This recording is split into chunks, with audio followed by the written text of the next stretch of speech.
샬롬 할렐루야. 욥기 5장 1절에서 7절입니다. 너는 부르짖어 보라. 네게 응답할 자가 있겠느냐. 거룩한 자 중에 네가 누구에게로 향하겠느냐. 분노가 미련한 자를 죽이고 시기가 어리석은 자를 멸하느니라.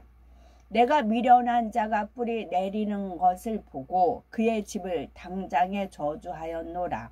그의 자식들은 구원에서 멀고 성문에서 억눌리나 구하는 자가 없으며 그가 추수한 것은 줄인 자가 먹되 덫에 걸린 것도 빼앗으며 올무가 그의 재산을 향하여 입을 벌리느니라. 재난은 티끌에서 일어나는 것이 아니며 고생은 흙에서 나는 것이 아니니라. 사람은 고생을 위하여 났으니 불꽃이 위로 날아가는 것 같으니라. 아멘. 욥기 강의 8번째, 육적인 인생관과 영적인 인생관입니다. 분노와 시기의 무익함, 그리고 육적인 인생관과 영적인 인생관에 대해서 말씀드립니다. 첫 번째, 엘리바스의 교만과 엘리바스의 잘못된 가르침입니다. 욥기 5장 1절은 부르짖어 보아라. 네게 응답할 자가 있겠느냐. 거룩한 자 중에 네가 누구에게로 향하겠느냐. 엘리바스는 욥이 아무리 부르짖어 기도해도 하나님께서 응답해 주시지 않을 것이라고 단정을 내리며 교만에 빠져 하나님의 말씀을 부인하고 있습니다.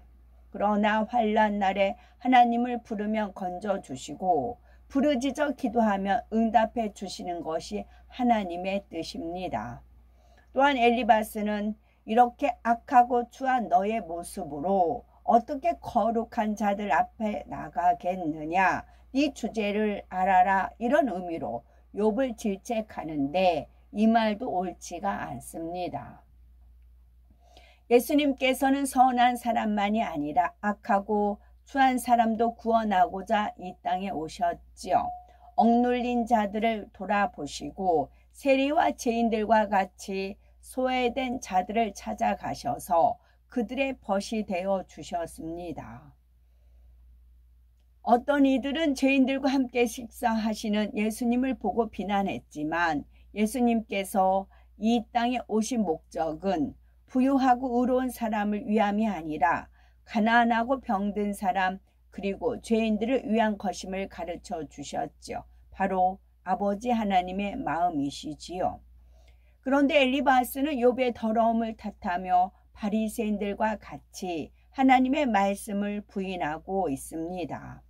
하나님을 오해하고 있으며 하나님의 말씀을 잘못 알고 있었기에 욥에게 잘못 가르치며 질타하고 있는 것이지요.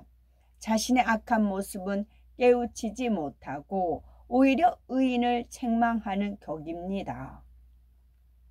예수님 당시에도 의인인 체 하는 사람들이 예수님을 향해 귀신의 왕 바알세불을 지폈다라고 비난하였지요. 그러나 예수님은 이렇게 비난하고 핍박하는 그들에게까지도 악하다고 지적하신 것이 아니라 오히려 하나님의 말씀으로 깨우침을 주셨습니다.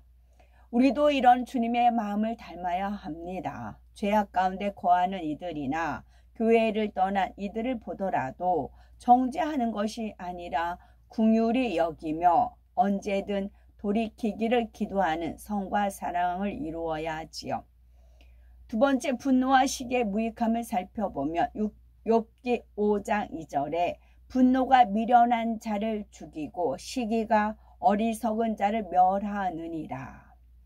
엘리바스는 비진리의 말을 진리인 양 말하다가 이번에는 바른 말을 하고 있습니다. 이는 하나님의 말씀이지요. 어떤 일에 대하여 내 생각에 맞지 않거나 기분이 나쁘면 분노를 당장에 나타내는 사람을 하나님께서는 미련하다 말씀하시고 반대로 수욕을 참는 자는 슬기롭다 하시지요. 디모데전서 2장 8절에 그러므로 각처에서 남자들이 분노와 다툼이 없이 거룩한 손을 들어 기도하기를 원하노라 했고, 에베소서 4장 31절에 너희는 모든 악독과 노함과 분냄과 떠드는 것과 회방하는 것을 모든 악의와 함께 버리고 말씀합니다. 이처럼 분노는 백해무익하기 때문에 하나님께서는 이를 버리라 말씀하시는 것이지요.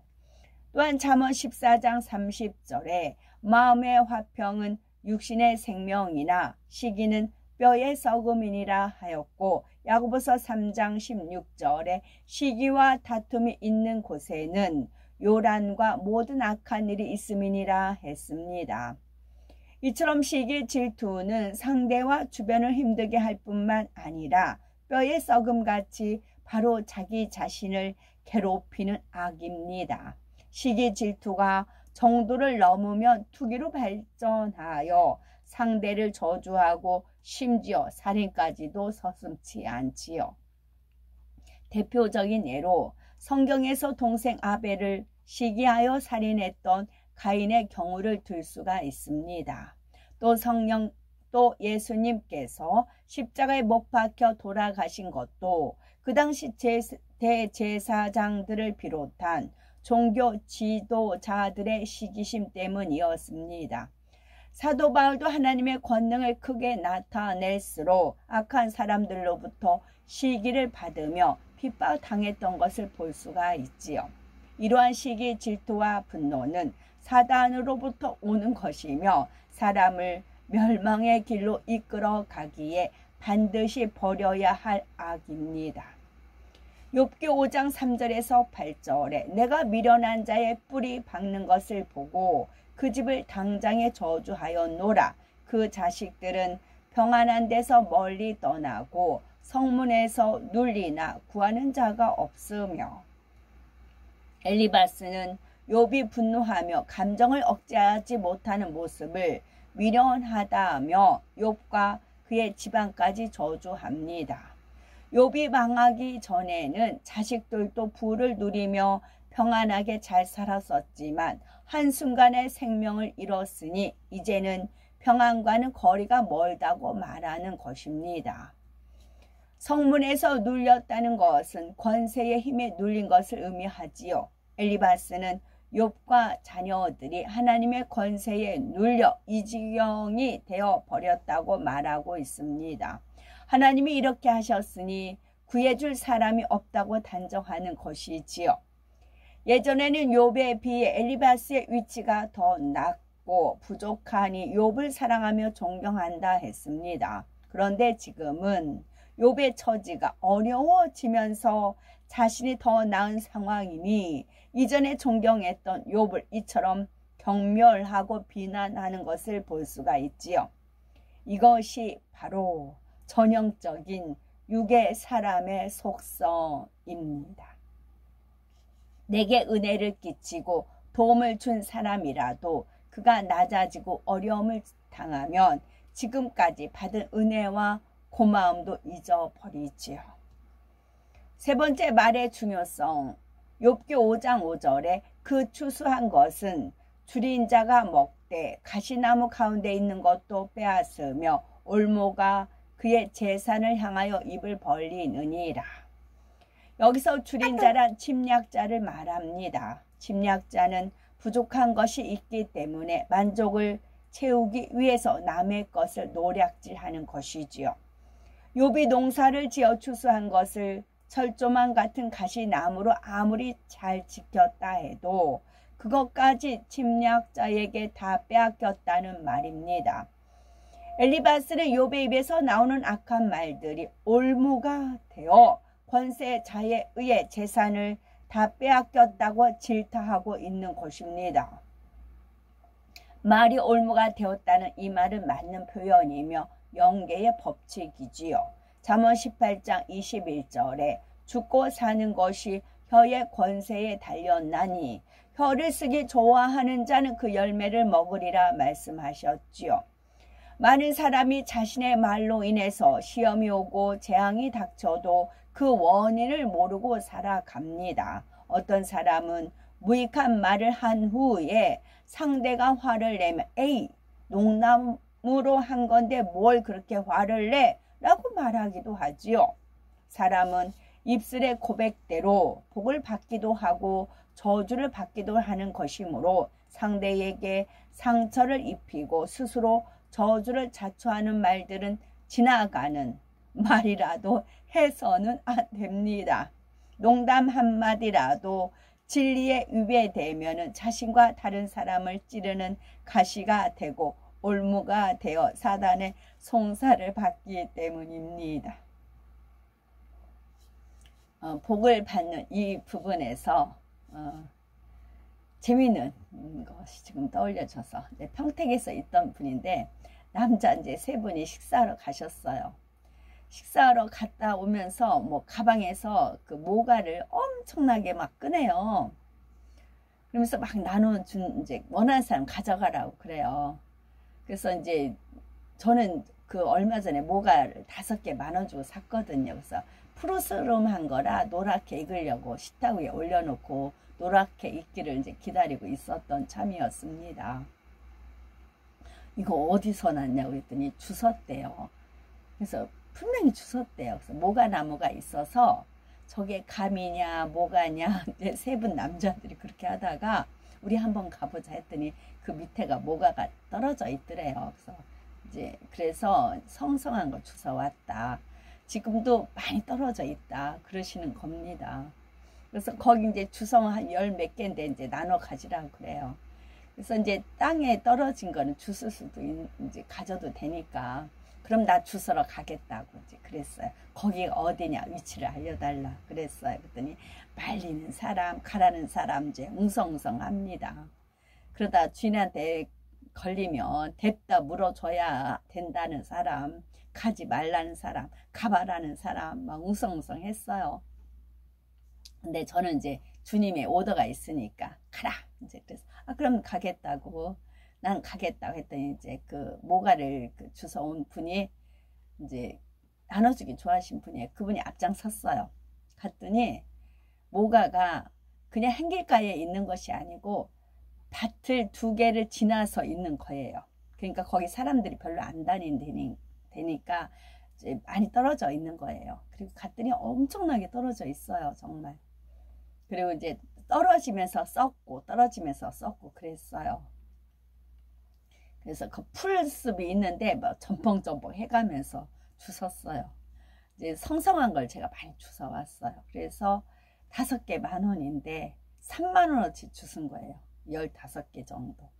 그래서 이제 송송 썰어서 이제 제 생강이랑 같이 버무려서 재놨어요. 그런 게 참 편하고 행복하고 좋아요. 그 세 분 남자분들 그 주워와서 나누어 주고 그런 것도 참 재미있고 그래요. 말 한마디 거기에서는 말을 상대한테 상처 주고 저주하고 나쁜 말 하는 사람이 한 명도 없어요. 물론 이제 어떤 분 한 분은 이제 욕하는 분은 계세요. 그분은 이제 그게 이제 욕하는 어떤 게 있어요.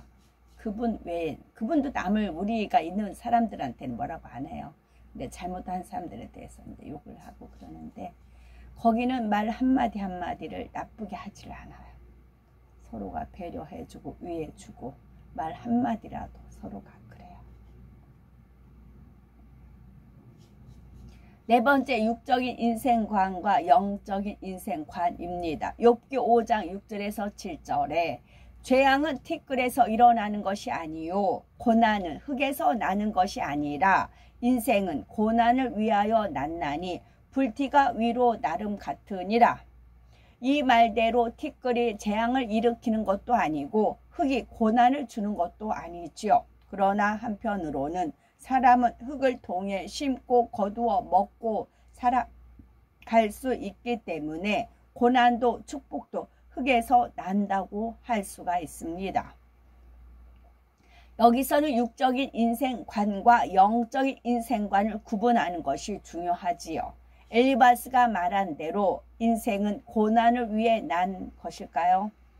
하나님을 믿지 않는 사람들은 인생은 고난을 위해 났으며 살기 위해 먹는다 또는 먹기 위해 산다라고 합니다.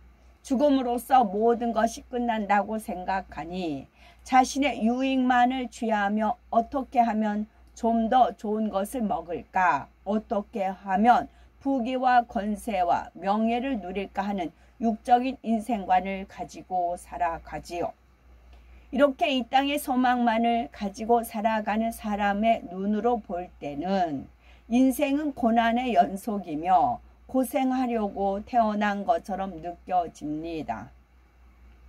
하나님을 믿지 않는 사람들뿐만 아니라 하나님을 믿어도 참 믿음이 없고 하늘에 소망이 없는 사람은 엘리바스와 같이 육적인 인생관으로 살아가니 하루의 일과가 피곤하며 고달픈 것이지요. 기쁜 일이 있어야 기뻐하고 감사할 일이 있어야만 감사합니다. 환경과 조건에 따라 일희일비하지요. 그러나 영적인 인생관을 가진 사람들은 천국을 소망하기에 어떤 상황에서도 항상 기뻐하고 범사에 감사하며 늘 깨어 기도합니다. 성경을 보면은 우리가 이 땅에 태어난 목적이 분명히 나와 있지요. 이사야 43장 7절에 무릇 내 이름으로 일컫는 자 곧 내가 내 영광을 위하여 창조한 자를 오게 하라. 그들은 내가 지었고 만들었느니라 말씀하셨고, 이사야 43장 21절은 내 백성은 내가 나를 위하여 지었나니 나의 찬송을 부르게 하려 함이니라 말씀하십니다. 여기서 이 백성은 내가 나를 위하여 지었나니, 이 백성이네요. 이 백성은 저 백성은 내 백성이 아닌 타인의 백성이죠. 그건 누구예요? 이 백성은 내가 나를 위하여 지었나니 나의 찬송을 부르게 하려 함이니라. 저 백성은, 저들은 마귀를, 원수마귀 사단 루시퍼를 찬양하는 무리들이 있지요. 지 영광을 구하는 것도, 하나님께 영광 돌리지 않는 모든 것은 원수마귀 사단 루시퍼 거입니다. 하나님께서는 우리가 이 땅에서 고난받으며 허무한 인생을 살라고 창조하신 것이 아닙니다. 하나님께 영광 돌리는 참 자녀를 얻기 위해 사람을 만드셨지요. 이 땅에서 경작을 잘 받아 하나님의 형상을 회복하여 영화로운 천국에서 아버지 하나님과 영원토록 사랑을 주고받는 참 자녀가 되기를 원하시는 것입니다. 이런 인간 경작의 섭리를 바로 아는 우리는 어떻게 살아야 하겠습니까? 골로새서 3장 1, 2절에 너희가 그리스도와 함께 다시 살리심을 받았으면 위의 것을 찾으라. 거기는 그리스도께서 하나님 우편에 앉아 계시느니라. 위의 것을 생각하고 땅의 것을 생각지 말라 하신 대로 영적인 인생관을 가져야 합니다. 영적인 인생관을 가진 사람은 세상 오락보다 하나님 전에 나와서 예배 드리는 것이 즐겁고, 육적인 대화를 하는 것보다 하나님을 찬양하고 기도하는 것이 행복합니다. 영원 무궁토로 살아갈 천국의 영화로움과 행복을 안다면 이 땅에 태어나 경작받는 삶이 조금 수고스럽더라도 감사와 기쁨과 즐거움으로 이 길을 갈 수가 있습니다. 감사, 기쁨, 즐거움. 인생은 고난을 위해 태어난 것이 아니라 행복을 위하여, 하나님의 영광을 위하여 태어났음을 알기에 중심에서 아버지 하나님, 저를 이 땅에 태어나게 해주심에 감사합니다 고백을 하지요. 뿐만 아니라 늘 천국을 소망하며 아버지와 주님을 그리워하는 삶이기에 주여 어서 오시옵소서라고 고백하는 것입니다. 영적인 인생관을 가지고 매일매일 주님의 재림을 기다리며 더 아름다운 신부로 단장하고 생명 다해 충성해 나가시는 우리 모두가 되셨으면 참 좋겠습니다. 아멘. 샬롬.